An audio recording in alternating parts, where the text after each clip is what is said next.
il est hors de question de dévier de notre ligne politique. C'est un message de constance dans la politique économique. J'ai voulu dissiper toutes les inquiétudes, notamment sur l'augmentation des impôts. On supprimera la CVAE. J'indiquais qu'on ferait 1 milliard l'année prochaine et que nous supprimerions la CVAE au plus tard en 2027. Ça veut dire que si en 2025 on peut faire plus parce que la conjoncture est porteuse et parce qu'on arrive à réduire les déficits suffisamment, nous le ferons et nous supprimerons plus tôt la CVAE.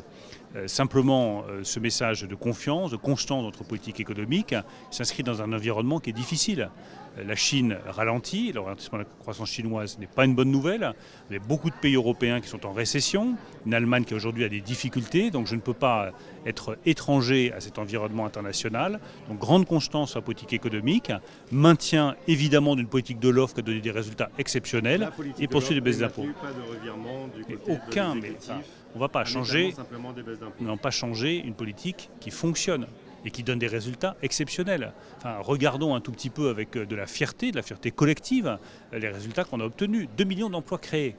2 millions d'emplois. 100 000 emplois industriels dans un pays qui a connu une hémorragie industrielle. 300 usines ouvertes. Un pays qui est le plus attractif pour les investissements étrangers en Europe. Un pays qui a désormais la première place financière grâce notamment au Brexit et à notre politique d'attractivité financière. Ces résultats, c'est des résultats en béton armé, très solides. Il est hors de question de dévier de notre ligne politique.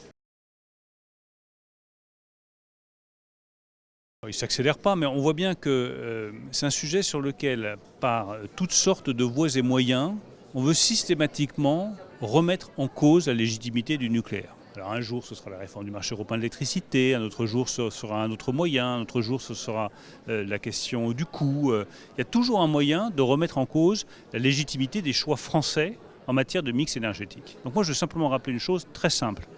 Le choix des mix énergétiques relève de la stricte et seule souveraineté des États membres. Nous ne critiquons jamais les choix énergétiques qui ont été faits par l'Allemagne. Et j'ai eu l'occasion d'indiquer à quel point nous souhaitions le succès économique de l'Allemagne. On souhaite que personne ne vienne critiquer les choix fondamentaux qui ont été faits par le président de la République en matière énergétique, sobriété, énergie renouvelable et nucléaire.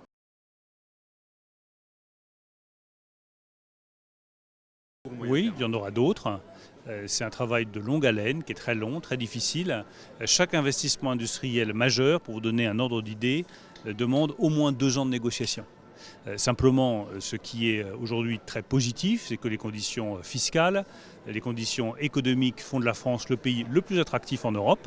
Notre difficulté aujourd'hui, c'est principalement les terrains, la disponibilité des terrains. Lorsque vous avez des très grandes entreprises qui veulent faire des très grands investissements avec des implantations qui représentent des dizaines, voire parfois des centaines d'hectares, il est très difficile en France de trouver les terrains. C'est aujourd'hui le défi numéro 1.